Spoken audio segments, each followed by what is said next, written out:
ঐকমত্য কমিশন দেশ ও জাতির সঙ্গে প্রতারণা করেছেন বলে অভিযোগ করেছেন বিএনপির মহাসচিব মির্জা ফখরুল ইসলাম আলমগীর। তিনি বলেন, আমরা স্বাক্ষর করেছিলাম জুলাই সনদে, কিন্তু ঐকমত্য কমিশনের যে সুপারিশ জমা দেওয়া হয়েছে সেখানে অনেক বিষয় বদলে গেছে। যেমন বিএনপি সহ অন্যান্য দলের কিছু বিষয়ের উপর দেওয়া নোট অফ ডিসেন্ট আর নেই। সবচেয়ে শঙ্কার ব্যাপারটি হচ্ছে, যেসব বিষয়ে সকল রাজনৈতিক দলের ঐক্যমতের ভিত্তিতে সিদ্ধান্ত নেওয়া হয়েছিল সেগুলো ঐকমত্য কমিশনের সুপারিশে বদলে গেছে। উল্লেখ্য,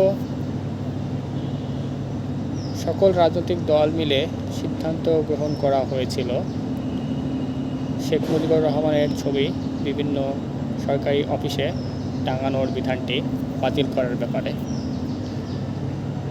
কিন্তু ঐকমত্য কমিশনের সুপারিশে এই বিষয়টিকে অন্তর্ভুক্ত করা হয়নি।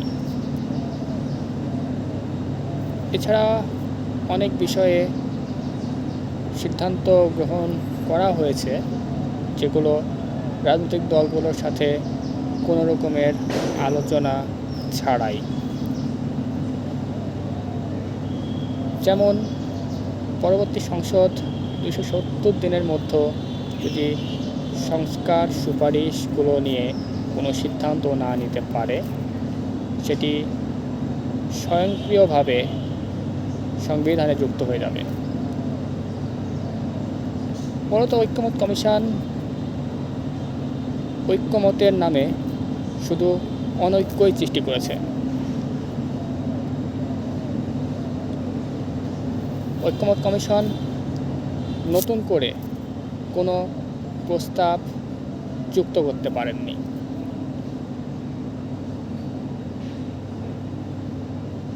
এখানে উল্লেখযোগ্য যে বিষয়টি হচ্ছে, বিএনপি যে 31 দফা প্রস্তাবনা করেছিল সেইখানে প্রধানমন্ত্রী ও রাষ্ট্রপতির ক্ষমতার মধ্যে ভারসাম্য আনা,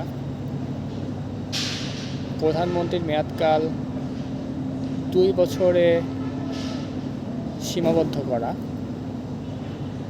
এবং আইন ও বিচার বিভাগের মধ্যে ভারসাম্য আনা, প্রতিটি ব্যাপার প্রতিটি বিষয় তাদের 31 দফার মধ্যে 31 দফা যে প্রস্তাবনা ছিল সেগুলোর মধ্যে অন্তর্ভুক্ত ছিল। ঐকমত্য কমিশন নতুন করে আর কোনো রকমের প্রস্তাব আনতে পারেননি। উল্লেখ্য, কিছু কিছু প্রস্তাবনা তারা যুক্ত করেছেন, সেগুলো নিয়ে রাজনৈতিক মহলে নানাভাবে সমালোচনা হচ্ছে। তারা বলার চেষ্টা করছেন এই প্রস্তাবনাগুলো ছিল নির্বাচিত সংসদকে সম্পূর্ণভাবে অকার্যকর করে দেওয়ার একটি অপচেষ্টা। যদিও বিভিন্ন দলের আপত্তির মুখে ঐকমত্য কমিশন এই সমস্ত প্রস্তাবনাকে প্রত্যাহার করেছে।